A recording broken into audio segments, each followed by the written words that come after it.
warahmatullahi wabarakatuh. Kami dari kelompok 13 akan menjelaskan materi tentang masyarakat Indonesia menghadapi era globalisasi. Kami beranggotakan 3 orang. Yang pertama saya bernama Aribah, yang kedua teman saya bernama Azizur Rijal, dan yang ketiga teman saya bernama Muhammad Khidir Afghani. Materi yang saya akan bacakan yaitu tentang konsep dasar globalisasi. Yang pertama yaitu globalisasi menurut Jean Art Scholte. Scholte mengemukakan beberapa poin penting terkait konsep globalisasi, yaitu yang pertama, globalisasi sebagai internasionalisasi. Dalam konsep ini terjadi hubungan timbal balik dan ketergantungan antara negara yang termanifestasi dalam wujud kesamaan ideologi, investasi, serta lalu lintas perdagangan internasional.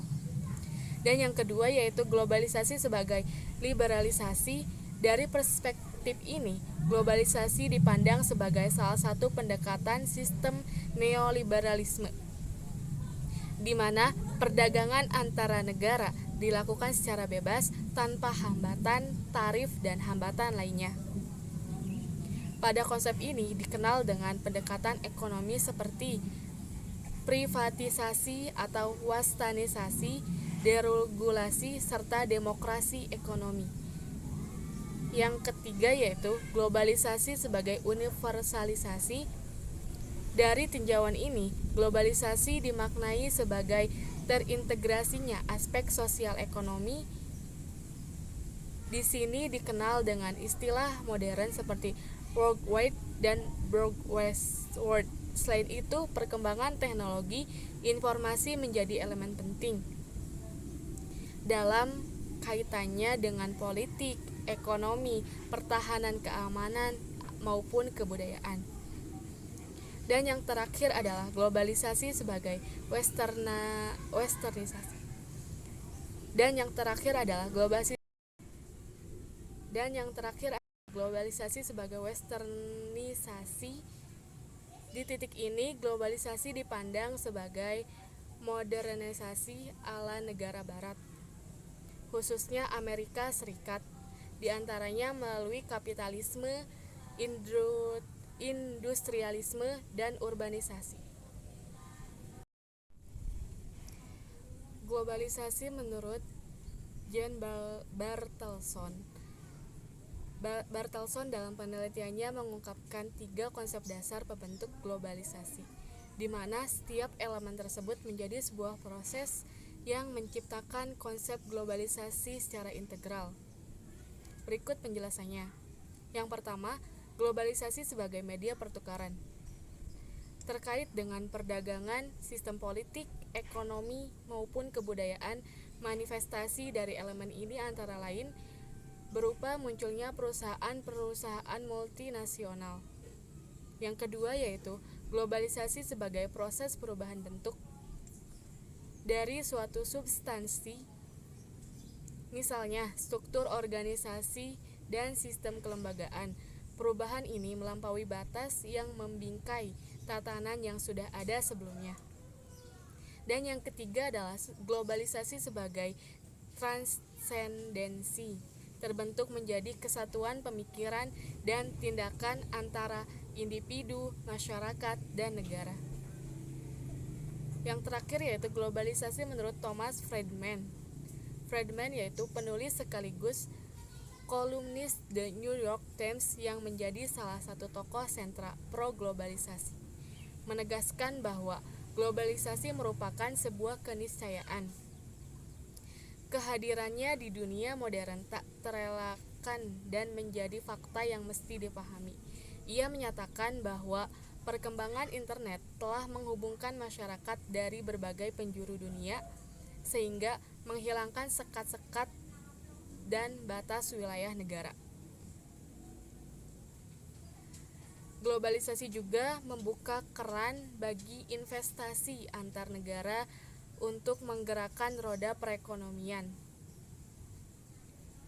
Foreign Direct Investment yang disingkat menjadi FDI menjadi salah satu instrumen penting dalam meningkatkan pertumbuhan ekonomi dan lapangan kerja, sehingga menciptakan distribusi pendapatan yang lebih merata dan meningkatkan kesejahteraan masyarakat. Sebelumnya perkenalkan, saya Jujur Rijal. Di sini saya akan menjelaskan pada bagian yang yaitu strategi kesiapan bangsa Indonesia dalam menghadapi globalisasi.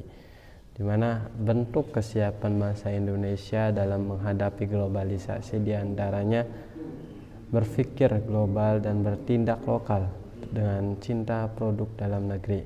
Adapun menurut Anthony Giddens menjelaskan globalisasi sebagai intensifikasi hubungan sosial secara global yang menghubungkan satu lokasi dengan lokasi lainnya, sehingga kejadian di satu tempat bisa berdampak bagi tempat yang lainnya.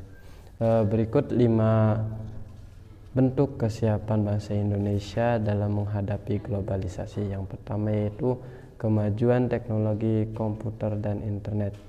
Komputer menjadi sebuah sistem yang berintegrasi dengan cara tertentu dengan dunia lain. Interaksi dengan dunia lain dilakukan melalui perangkat peripheral dan saluran komunikasi. Komputer juga merupakan perangkat yang penting dalam jaringan internet.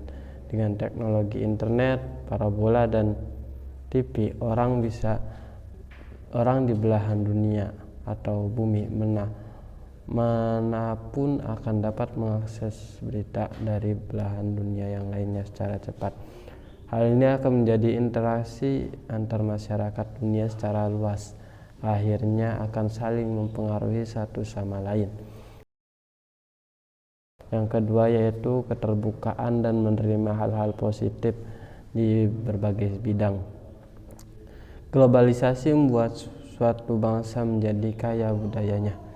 Interaksi antar negara membuat meningkatnya pembelajaran mengenai tata nilai budaya sosial, cara hidup, pola pikir yang baik, maupun ilmu pengetahuan dan teknologi dari bangsa yang telah maju. Dampak positif dari globalisasi adalah membuat masyarakat memiliki sifat kreatif, inovatif, terbuka terhadap perubahan dan bekerja keras untuk menyelesaikan pekerjaan dengan dibantu teknologi informasi. Yang ketiga yaitu membuat rencana pendidikan dan karir. Perencanaan karir merupakan salah satu aspek yang paling penting dalam perkembangan karir individunya. Kecakapan dalam mengambil keputusan merupakan tujuan utama dalam perencanaan karir yang harus ditempuh oleh setiap individu. Untuk membuat rencana pendidikan dan karir, kamu harus memahami kondisi dan kemampuan fisik. Selain itu juga memahami potensi-potensi seperti kemampuan akademik, bakat, minat, dan berhubungan dengan pekerjaan yang ingin dikembangkan. Yang keempat yaitu berpikir global dan bertindak lokal. Makna berpikir global bertindak lokal adalah sikap warga negara untuk membangun karakter menghadapi perkembangan ilmu pengetahuan dan teknologi di era globalisasi. Berikut ini adalah pokok pikiran dari makna berpikir global bertindak lokal untuk menghadapi era globalisasi. Yang pertama yaitu tertarik dan peduli terhadap kejadian dan kegiatan pada masyarakat lokal, nasional, dan global. Yang kedua yaitu secara aktif mencari dan menyimpan informasi yang bersifat dunia.